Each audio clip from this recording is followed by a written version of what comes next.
Okay, video tour for Grandma Janice, and I'll try to keep it level and not fast and jerky. So here is where we're eventually going to put some sort of a stand, and then a parking space right here. And on this side, we've got the entrance to the stumpery.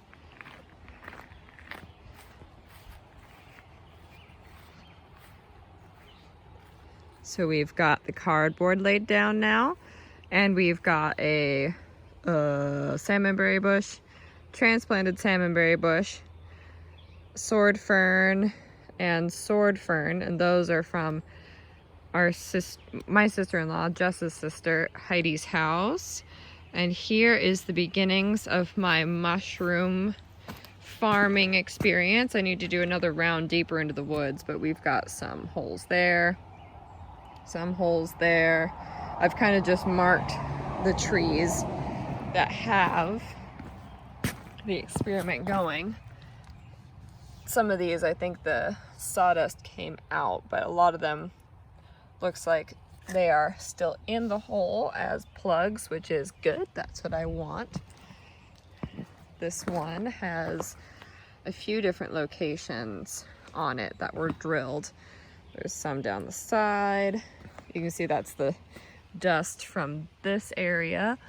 And that's all looking pretty good. Doesn't look like anything's excavated it. And then the berry trail goes back in there behind this row of berry bushes. And that needs to be hacked because it's pretty much getting overgrown now.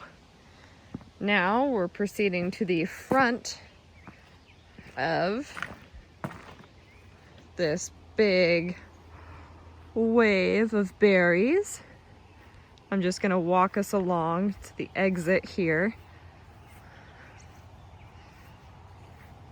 from the berry circuit trail that I was talking about.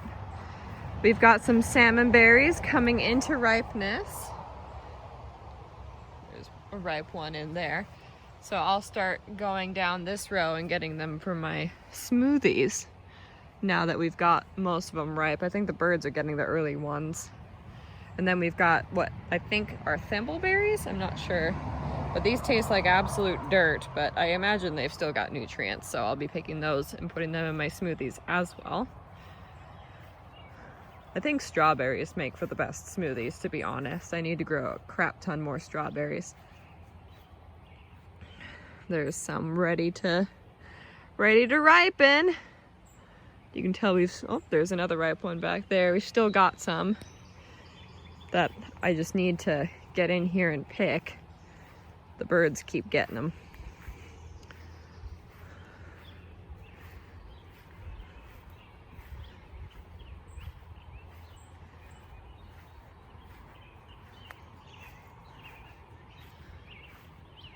Coming up on the exit of the berry circuit, there's a couple fallen trees in the paths back there that I think I'll do the mushroom experiment on as well. Right now I only have oyster mushroom, but I plan to get more. Oh wow, there's a couple salmon berries back there that are definitely getting luscious. You can see some back there as well, but this is the exit. So now turning around, we've got Aaron and Whitney's yard and their beautiful container garden. They've got 4 blueberries here, and then the container veggies. And now we're proceeding along to the next food area. Ooh, we've got a nice cloud up on that hill.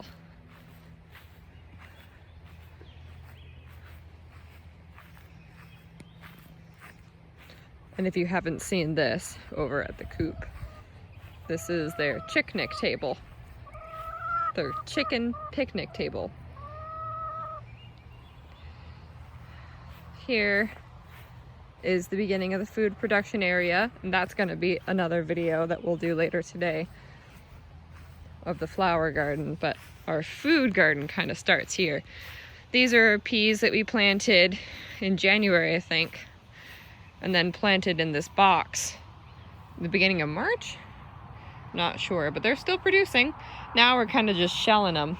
Jess made a smoothie where he put the whole potted peas in the smoothie, and he got a lot of fibers, but I mean, it was probably a really good smoothie, but the peas themselves are what I'm eating now. And these guys, I can still eat the peas in the pods. I need to evenly distribute my stringing up because I don't need as much support as I thought, and they're producing quite a bit. I'll just need to move some of these to this back row being suspended, and maybe move all these to this back row being suspended, but I didn't want to break all their stems by propping them up all at once. Here is the first of our blueberries. So this is our biggest one. Not necessarily the healthiest by any means. When it got to us, it was really healthy, but we just haven't known really how to take care of it. So we just started really heavily pruning around the base, and I fertilized it this week with a seaweed fertilizer. It's like a liquid stuff you dilute in your watering can. And we're getting a lot more growth coming up from the bottom, which is really great. Looks like this is all relatively new, which is great. But this season we only got this branch of blueberries, and usually the whole thing is covered. So I hope next year we'll be remedying that situation. This guy, I think we just need to plant a new blueberry bush because he just dies back further and further every year. Our next blueberry bush is looking a lot better. Again, I fertilized all these guys in with the water, and I don't water these, so that could also be a factor, but I'm not sure.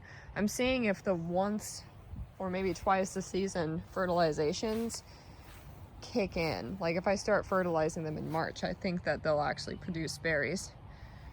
And we've got 2 currants that I need to plant, but so far they've been happy in their containers. That one's just in a bag and it looks luscious, so we've been afraid to take it out. Our 2 elderberries are looking really good. Lots of new growth on the tops.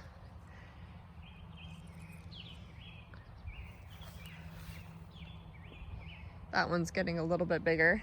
I'm gonna back you up and take you to the beginning of the grape row so that I can lead you through the grapes, because now we're getting to the point where we can tie most of them.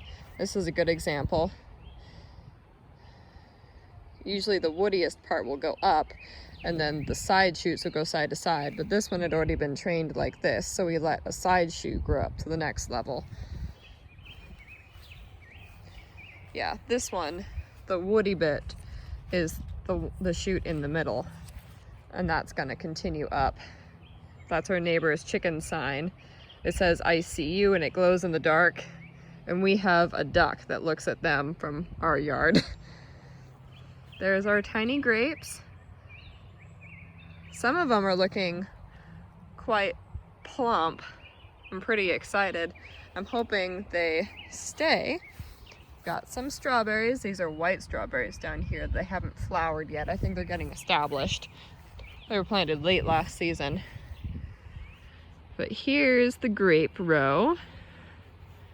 And I'll just kind of get you a close-up look all along this side.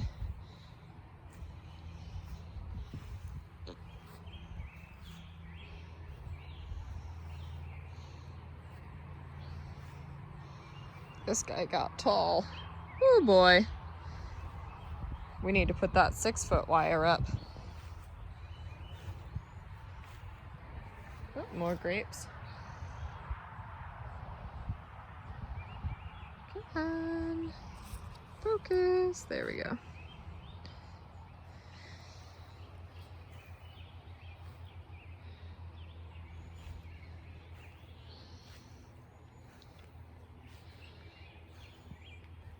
Some of them have a really red stem, which is really cool.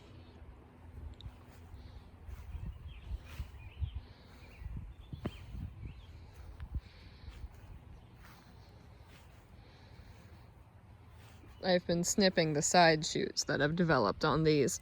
Like this looks like it's gonna be developing into, come on, focus, into a side shoot. So I'll be snipping that right there so that all the growth is concentrated in the top part of the plant, but all the way down it tries to send out shoots,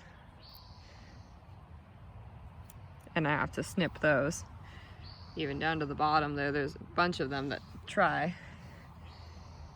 Ooh, we've got a lot of strawberries down there on that strawberry plant.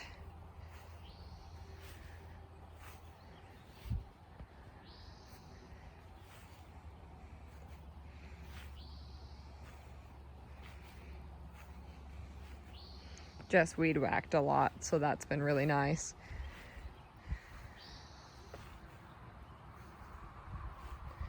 This one had some of the first grapes that we were able to see, and that one's been nice and trained. And we've got that woody middle one going up. Come on. There we go. Yeah, so those are a little bit bigger than some of the other ones. They're starting to separate out. Of course, great leaf growth, and we'll likely trim off any side shoots that happen along here so that this just gets strong. But at the end of the season, I think we'll be trimming, I'm not sure, I don't know if you trim the ends off of these and then just clip that one to that next wire, but we'll see at the end of the season, because I know we do something in the fall, then we do something in the winter. There's a ton of strawberries on this guy, which is great. I'll be seed saving from these strawberries as well, because all of my seed packets of strawberries have not germinated hardly any actual strawberry plants. And I think the strawberry plants they have germinated have been very small berries.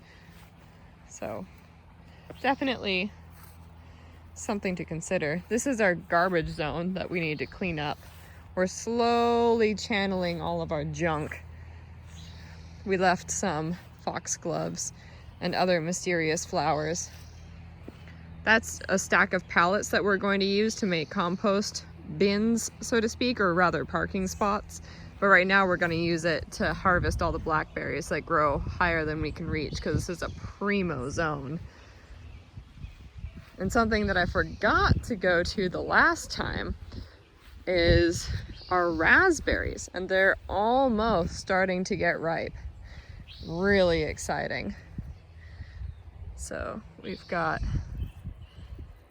bunch of berries coming in.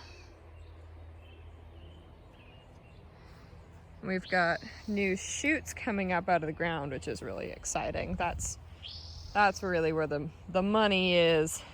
And by money, I mean berries. So we've got all of these shoots with berries on them. All the way up.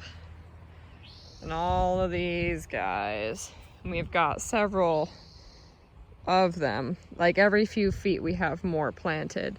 And I think the last one, oh, there's a bee. Whoop. Whoop. Bye. This is the last one. And all of them have new growth coming up from the very bottom, which is fantastic. They are coming up like actual weeds in Jess's flower garden area. So we were like, we could just put them right up against the blackberries. That would be fine. Bye, bunny. Let's see. I'll do the vegetable garden and then I'll take you to the crop rows. So we're starting to, not vacuum, we're starting to mow right up farther and farther closer to, farther and farther. We're starting to mow closer and closer up to the greenhouse, because eventually we're going to dismantle that or move that. We're going to clean up all this junk. This is that junk pile I was telling you about that's just gotten like tighter and tighter up against the greenhouse. But we're going to build our greenhouse in this area here. So it'll come out to basically these posts right here. It'll be like 24 feet long and maybe 12 feet wide or 10 feet wide. and we're going to cut into the ground and pour a footing, and then we're going to build on that, but it's going to be in this location from where it is now all the way to about here. And all this is old plots that aren't growing anything now. Now they're just growing daisies. Over here we've got some rogue potatoes.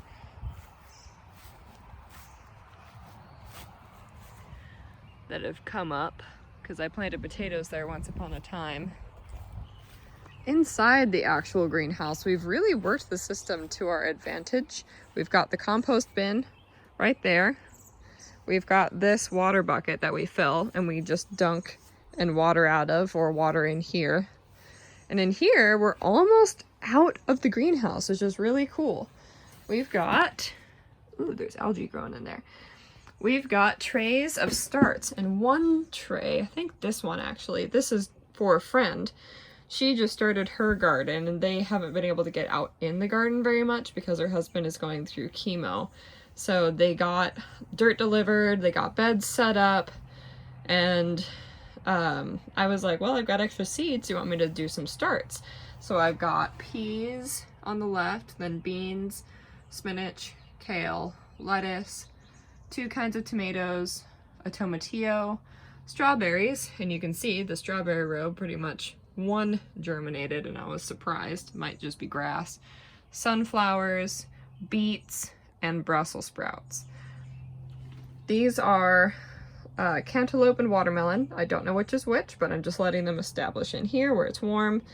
And then this tray is for me. We've got carrots, basil, and it doesn't look like any of the basils come up. I've been having not a lot of luck with basil.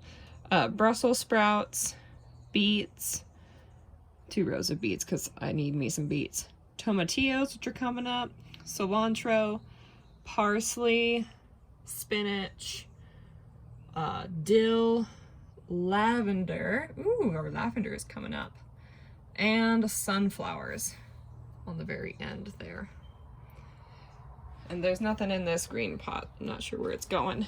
This is some of Jess's leftover flowers. That's a rose that I got from when I worked at Alpha. And this guy I got from a coworker when I worked at Alpha as well. These are sunflowers that just never planted out, so they're really sad now. A tomato. It's not doing so hot. I don't know why it's in here. And these guys are looking a little bit better recently, which is good. That one's actually got tomatoes on it. Jess was afraid to plant these out because they had tomatoes on it already, and now I wish we had, because I'll show you how healthy mine look. And we've got this tomato and these 2, and these 3 were volunteers. A dahlia clipping. Jess has been propagating dahlias by accident with chopping off the heads of them, and they've been all doing really well. So we'll be continuing to do that. And now to the garden proper. Now you can kind of see the shape of it. There's these E's, and Jess weed whacked around the E, the letter E, on both of them. They'll all have frames like this one day, and we want to take strips of copper and place them along the top to try to deter slugs, because we love weed whacking up to the wood, but the slugs love hanging out on the outside of the wood and then just nip in the night. And it hasn't been too bad, but we just want to prevent it from getting bad.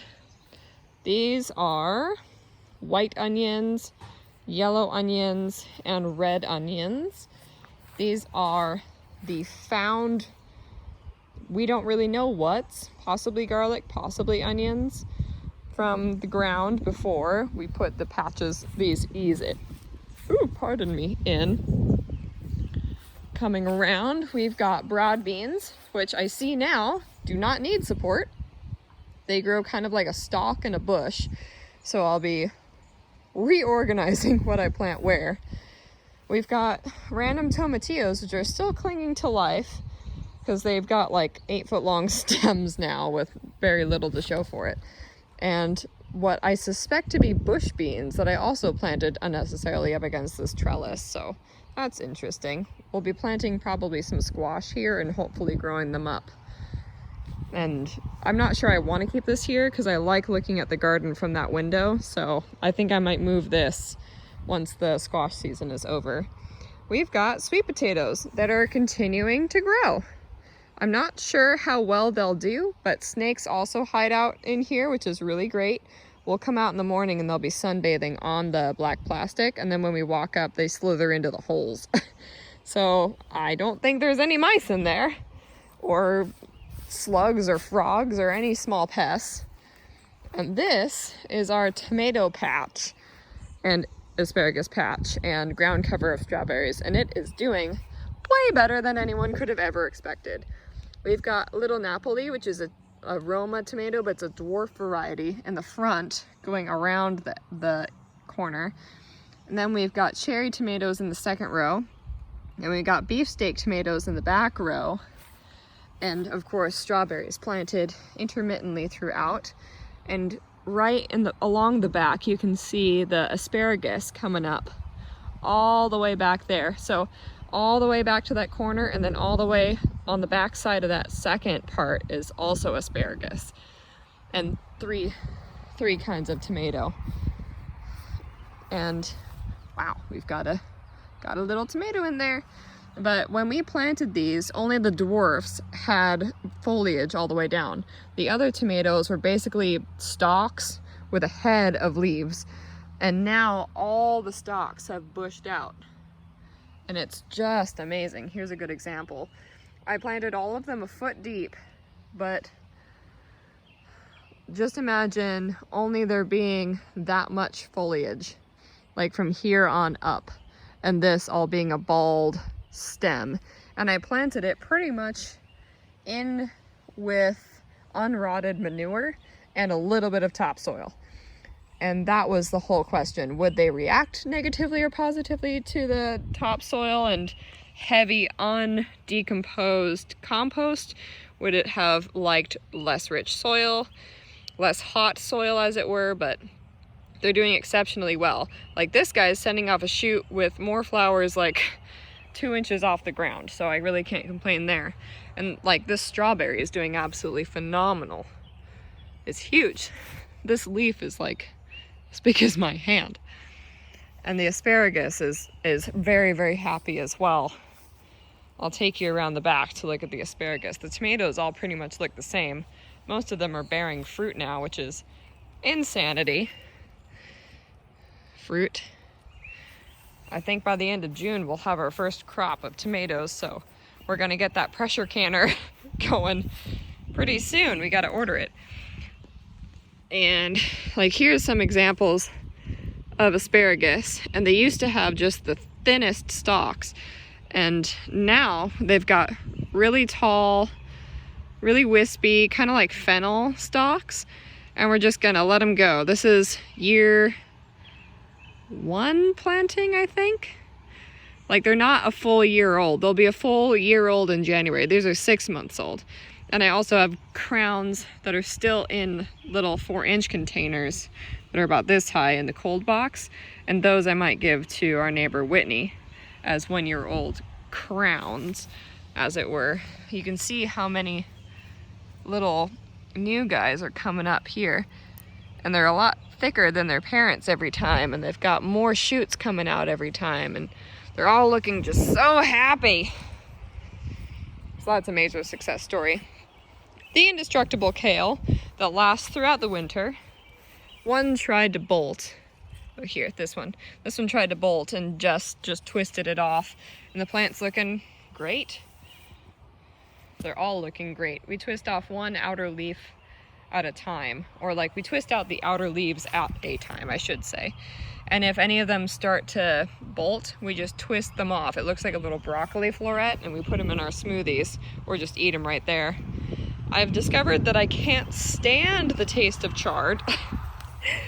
So I put it in my smoothie and hope to blend the flavor away. The leaves are the size of my face though, and they are so good in soups. So good. That's basically how I eat it. Like I'll take a leaf and I will roll it up like a cigar, and I'll slice it to turn it into chard noodles to put in my soups. And these have already gone to seed, so I am seed saving these spinach. This is just a chard plant that went over there, and those are going to seed too, which is really nice. I'm letting a lot of these go to seed, but I'm continuing to harvest a lot of them. I won't let the kale go to seed until next year because I've already got a couple plants set aside that have bolted from last year. And since they seed biennially, then I will seed save from these guys next year when I'm planting in the new sprouts underneath them. So the spinach is really nice. Turned out really good. I enjoyed it. They were perfect in smoothies. It got really good leaves. What I learned was I need to plant them out earlier so they don't get as leggy. I just hope that I can seed save from these. We've got really nice pods growing. I need to Google how to seed save from spinach. Okay, coming around, we've got Brussels sprouts and beets, and the beets are getting pretty sizable. They're the size of not a small fist, but they're like half of my fist, which is pretty good. Brussels are still going strong. They will probably get taller throughout the summer. And we've got radishes. There's a big one down there. Oops, there, come on, focus. Pretty big radish, and I'm letting it go to seed so that I can seed save, because radishes are something that I've really struggled with getting to germinate as well. Mustard greens, which I had no problem with, and some of those are going to seed. Mustard greens are cut and come again, so you can cut them right at the base of the plant and they will grow right over again. Really great. Cabbages and beets over here. I just love beets. They just grow so dependably and they're perfect in smoothies and they're just so good for you. I'm honestly shocked that these cabbages look like they're heading up. I thought it would be too hot for them. I needed to recover some of their roots because they were definitely leggy. Ah, looks like we finally have a pest. Interesting. I might pull that guy up. Oh, caterpillars. Ah. Get out. Those cabbage flies, silkworms? I don't even know what those are. I think I'll send Jess to look at that later and tell me what those are and how to get rid of them. Get out. Wonder if that one will head up or not, but I wasn't expecting any cabbages because I had no idea what I was doing with them. These are bush beans. These are the only beans I grew properly, I think. Over here, we've got the third E, and this is the potato and Three Sisters area. And we've got blue potatoes, red potatoes, and some found potatoes from the house, and then russets all in the back. And here we've got the Three Sisters corn, pole beans, and I think zucchini or cucumber, I'm not sure. Or no, these are the sugar ready squashes, pardon me. They're like a spaghetti and a sugar squash combined, and they were in the cold box too long, but they're really reacting positively to being planted. I think all of them have new flowers, or at least new growth. Yeah, since I planted, and I only planted them a couple days ago. Okay, how do I get back over there? Oh, I guess I'll go down the future path to the little dining area that I've set up. Pardon the bumpy screen. These are 2 more boxes I just need to finish painting up. A load of wood in Jess's truck.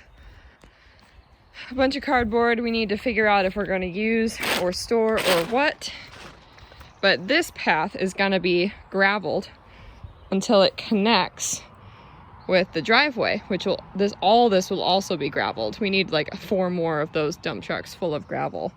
But eventually you'll be able to walk all the way through here into an actual dining space. And this is where the 2 other black boxes are gonna go. Like one on either side of where the brick pile is now. Eventually this will be gone. And there'll be box, gravel, box, gravel, box, gravel box, 4 boxes. I hope I got that correctly, but you know what I mean, 4 boxes. And then this will be gravel with slate like tiles, but they're not tiles, they're just the free-form slate pieces that will be underneath each pot, just on top of the gravel. And the gravel continues up until this black box. All these dahlias need to be planted out, and then there'll be like slate pieces again with other pots. I want to have many more citrus trees. This guy, he's got a couple blooms on him. I just fertilized him, so I really hope that it actually blooms again and gets fertilized, because I think we're gonna have citrus over on this one, which is, as you can see, doing much better. Fertilize this one as well, and I think we're actually gonna get a lemon. I'm not sure. I know they're lemon trees. I really hope. It would be nice if we could continue to get lemons and then continue to get them in the greenhouse. And we've got rhubarb in here. I want to have a little water fountain bird bath there. We've got mint, specifically mint in that one. In this one, we've got, and when I say mint, it's mint seeds. In this one, we've got lavender seeds, and then surrounding the middle circle, we've got basil seeds. Because my basil is not ever doing hot, ever. I just have not mastered growing basil. I think I ignore all the rules, and that's why. And I just want more lavender. The lavender's happy, but I want many times more of it. Or did I plant rosemary in that middle place? I'm not sure. But anyway, getting over to the last bit here. Oh, bunnies. We've got the experimental, hello, the experimental dig, no dig area. And we've got the no dig squash over there and the dig squash over here. And when I say dig versus no dig, we tilled this half. We did not till that half. And so far I don't see a difference in crops. We've got our pitiful wheat row, which has like just a light dusting of wheat. Mostly it's just grass now, I think. But our barley though, my God, our barley is coming up. And I think it might be doing slightly better over in the shade. But again, not really a difference between tilled area and not tilled. And the only other one we've actually planted out is this back one. And we tried to plant sunflowers back here, but I think the birds ate all of them. But they didn't eat the barley, which was really surprising and interesting. We've got apple tree. Basically all these are apple trees. We want to get peach trees, but we're not quite there yet. These are all forming apples quite nicely. I'm not sure when I'll be thinning, but this year I will be thinning. And I want to try grafting as well. I have a few experimental grafting videos that I need to try. And I'm going to try grafting onto non-fruit trees and see if the apples will actually take on any of them. Because then I could practice some guerrilla gardening out in the world. Our cherry tree, which I assume we'll need to net if we want any cherries. There's more and more cherries on it every year, but it's never looking very healthy at the best of times. All these nice apples forming up, very exciting. And our pool area, which we are loving. We are gonna eventually have this be the sunk in natural pool where we're gonna have to excavate and put in a pool liner and all of that. Very expensive, but we're excited about it. Still cheaper than a conventional pool, and it'll be nature oriented. Our birds are doing great. We're trying to get one of our hens to hatch some chicks. We'll see. These are our box of experimental greens to see if they would eat them out of the box, and they do. Hello. And then last but not least are our plum trees that transplanted from a friend. I need to cut the branches that are overlapping with it. All of them are kind of tall enough to hit our pre-established trees, and we need to clear a little room in the canopy for these guys. We've got some in the sun and some in the shade, but we got them from a fully shaded area, so they're still getting more light than they did, I think. but only a couple of them have fruit. We honestly didn't expect fruit this year because we just transplanted them, but all of them, even this guy, are showing growth. So we're hopeful. Hello, Buff. She thinks I'm gonna give her treats. Hello, Brandlet. It's one of our bitchiest ducks. And then up next, we'll be showing you Jess's flower garden.